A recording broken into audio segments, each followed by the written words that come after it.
I would, without further ado, I'd like to invite Dr. Ramachandran with a question that someone shared a thought with me a few days ago, saying that, in the Urban Development Ministry, so many times it's always business as usual. It's one of the ministries in which the problems everyone knows very well.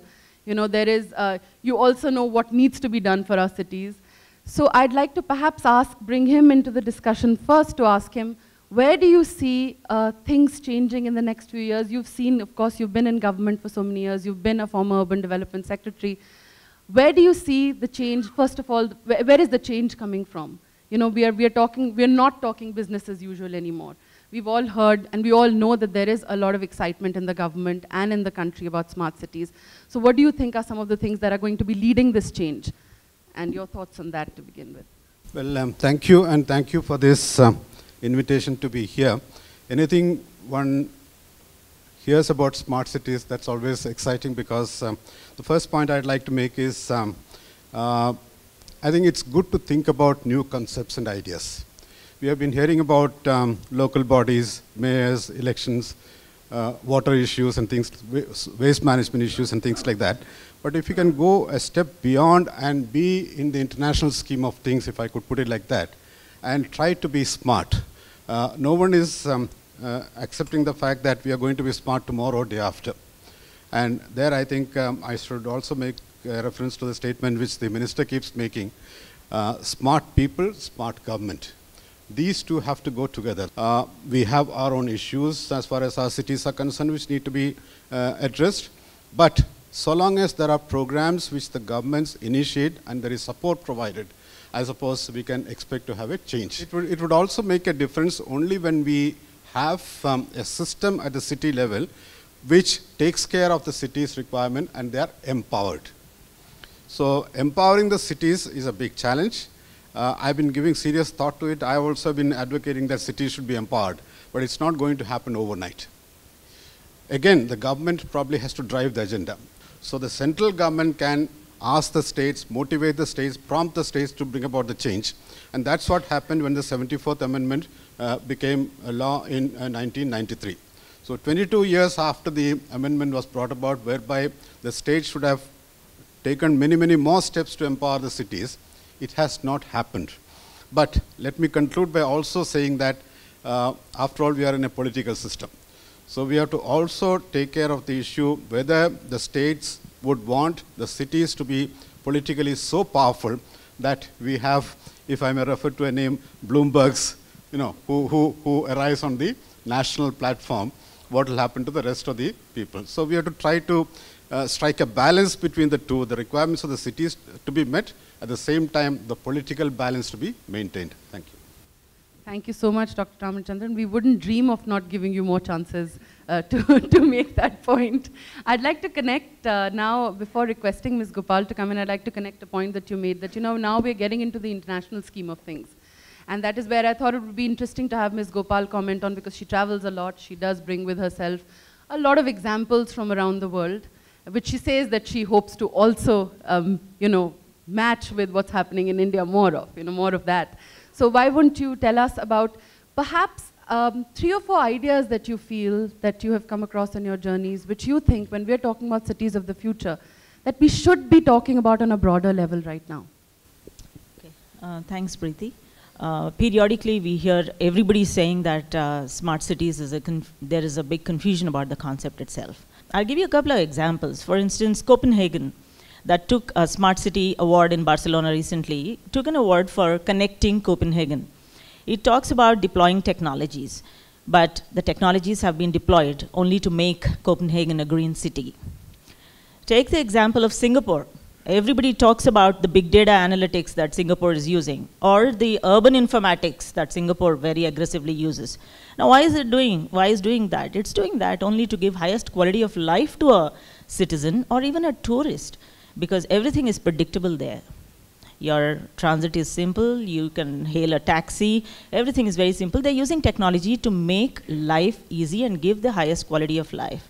Why is London using a city dashboard? That's because London wants to monitor the functioning of the critical infrastructure like roads, flyovers, or anything that's, water supply, water infrastructure, sewerage, everything. Technology being used to make life easy for the citizen. Take Rio in Brazil. They have the biggest video wall, and it monitors everything in the city with, you know, live data feeds coming from everywhere.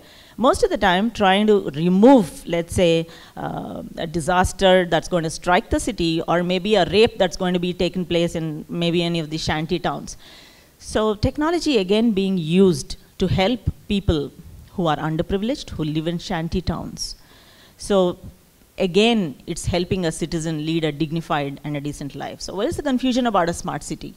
It's very important to, first of all, in India, Preeti, I think this is something that I have been telling the government, the ministry, right from the first day it requested a concept note from me. I categorically said that we need to demystify the concept of a smart city, because smart city is nothing but a city that is livable, sustainable, and gives the highest quality of life to a citizen. If you have to use technology, so be it, to give a better quality of life. But if you have to use a good design principle to create cities greenfield, so be it. But let's give the best quality of life. That's it. Thank you. If you look at you know, the fact that if suppose I want a smarter home today, and I decide that what my definition of a smart home is, that one of the things is that every time my alarm clock rings, that it automatically turns on my coffee machine. So I'd like to now, just connecting to what is yet to come, I'd also like to bring in Vaibhav here to maybe talk about, you know, what is, how, for whom are we designing these smart cities? The idea is that, you know, solutions only come after you have some idea of the problems, rather than actually fitting solutions to problems. And that is something I know we've all heard at various forums. I'd like to bring in Vaibhav here to comment on something like that. I believe is the citizen that you are designing the smart city for, you first need to have a vision plan. You need to decide, what is my smart city going to be 20 years from now? It's a process. You cannot, you know, as one of the panelists said, it's not as if that you're going to achieve it tomorrow. It's a process. It's a slow and a continuous process. It's going to be an educational process where citizens will slowly realize how to use this technology, how it's beneficial for you, how it's going to ease your life, how is it going to take away all your congestion and traffic problems, how is it going to improve your health and safety standards. It's a slow and continuous process, but this process can only be initiated if you have a long-term vision plan, wherein you know my city tomorrow or in 20 years from now is going to be a financial hub, or it's going to be a healthcare, you know, based city, or is it going to be an educational city at the end of the day? Because the usability, the use of technology will differ depending on what vision you have for your city. I'd like to now, you know, you talked about the education process, and I'd like to bring in Mr. Murthy here, because you work with a lot of state governments, and not just in this avatar, and in your previous one as well. So it would be interesting to know what are some of the policy direction can come from the central government, actual action, and also the way all the preparedness and all the implementation is going to happen, not just at the state level, but at the local level. So if perhaps you could share some experiences as to how, what are some of the questions that states are asking today, and how are you actually, you know, how are we trying to prepare the states for what is yet to come? Maybe something along those lines. Thanks, Preeti. Most of the municipal corporations and the cities are bankrupt, almost in terms of their books. So financially, they are weak. So they have been very much dependent on the JNRM phase 1 funding for everything, for almost everything. Therefore, suddenly the euphoria of smart cities meant to everyone is privatization, monetization of the land as an asset. Okay. So I'm talking very realistic terms. Cities trying to started thinking about how do I actually create next real estate boom within the city, which actually is a wrong one. So that's the questions which we are getting is, I have this land, how do I actually develop? I have this waste area, can I develop? So these are the questions which are coming up in the discussions, rather than what do I want to do in 30 years down the line? What do I need to achieve to reach out to those parameters, even what MOUD has been discussing with everyone in that concept paper. So more and more the thought process is again on real estate monetization. And we have been telling everyone that if you do look at the land as an asset and real monetization, then you are looking at only at a 2 to 3 years of horizon, because every developer would like to develop and come out of that within 3 years time frame. It is not a sustainable, what Karna is talking very rightly, is not a sustainable model of running the city.